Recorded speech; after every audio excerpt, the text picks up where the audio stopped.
संपत्ति कर वापस लो, वापस लो वापस लो संपत्ति कर वापस लो, वापस लो वापस लो संपत्ति कर वापस लो, वापस लो। रानीखेत चिलियानौला नगरपालिका द्वारा प्रॉपर्टी टैक्स निर्धारण के संबंध में नगरपालिका क्षेत्र में निवास कर रहे नागरिकों ने पालिका कार्यालय में प्रॉपर्टी टैक्स लगाने को लेकर नारेबाजी कर विरोध किया। वहीं नगरपालिका द्वारा प्रॉपर्टी टैक्स लगाए जाने के संबंध में वृद्धजन उत्थान समिति व्यापार मंडल चिलियानौला समेत 9 आपत्ति को संयुक्त मजिस्ट्रेट रानीखेत के माध्यम से मुख्यमंत्री को ज्ञापन भेजा गया। संयुक्त मजिस्ट्रेट वरुणा अग्रवाल ने बताया कि नगरपालिका के नागरिकों ने प्रॉपर्टी टैक्स की कार्य पर आपत्ति जताई है। उनका मानना है कि ये संपत्ति कर नहीं लगना चाहिए। इस मामले में जांच कर पता लगाया जाएगा कि चिलियानौला नगरपालिका को प्रॉपर्टी टैक्स से छूट दी गई है या नहीं। संयुक्त मजिस्ट्रेट ने कहा कि ये सर्वे महत्वपूर्ण होने के कारण इसे जारी रखा जाएगा। प्रॉपर्टी टैक्स के साथ ये सर्वे भविष्य में हमारी अन्य योजनाओं पर भी मददगार साबित होगा। उन्होंने कहा कि इसलिए हमारी सभी नागरिकों से अपील है कि कृपया सर्वे के कार्य में बाधा न डालें। भविष्य में कोई भी निर्णय लेने के लिए बैठक बुलाई जाएगी, तब तक सर्वे का काम जारी रखा जाएगा। वहीं अरुण रावत पूर्व सभासद का कहना है कि शुरू में भी नगरपालिका चिलियानौला में काफी विरोध दर्ज कराया गया था, क्योंकि नगरपालिका अपने मनमानी तरीके से संपत्ति कर लागू कर रही है।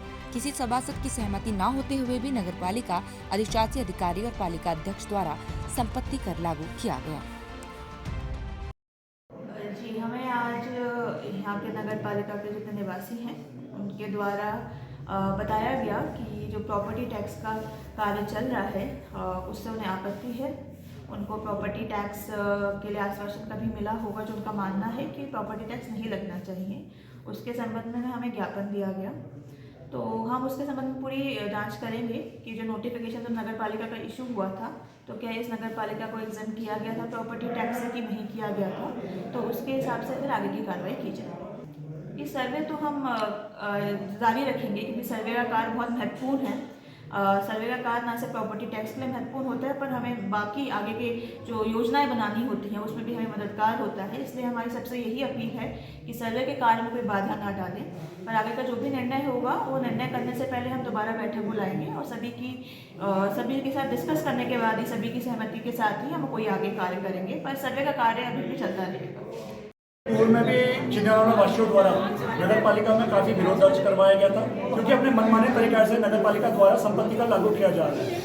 आपको विदित होगा पूर्व में भी जनता ने काफी रोष व्यक्त किया जिससे यह संपत्ति कर को स्थगित किया गया था, जबकि किसी भी सभासद द्वारा संपत्ति कर का सहमति नहीं दी गई थी, सबका विरोध था। फिर भी अपने मनमाने तरीके से नगर पालिका अधिशासी अधिकारी को मैं अध्यक्ष को भी इसलिए लेना चाहूँगा क्योंकि उनकी भी सहमति होगी तभी यह प्रकाशन हो पाया। जब किसी सभासद ने सहमति जाहिर नहीं की तो यह कैसे कर सकते कि प्रस्ताव आपका 21 जनवरी 2023 का हवाला देते हुए प्रस्ताव का हवाला देते हुए इन्होंने कहा है कि 5 जनों की सहमति है, जबकि हमारे बीच में सभासद यहाँ पर मौजूद हैं जिनका कहना है कि कहीं उन्होंने कभी सहमति नहीं दी। तो इसका विरोध होना चाहिए और इन पर उचित कार्रवाई होनी चाहिए कि यह कैसे किसी सभासद चुने हुए सभासद की बात को गलत ठहराते हैं। और अगर इन्होंने यह संपत्ति कर का आज वापस नहीं लिया तो हम आपको बताना चाहते हैं न्यायालय की शरण में भी जाएंगे और नगर पालिका की ईंट से ईंट बजाने का कार्य करेंगे।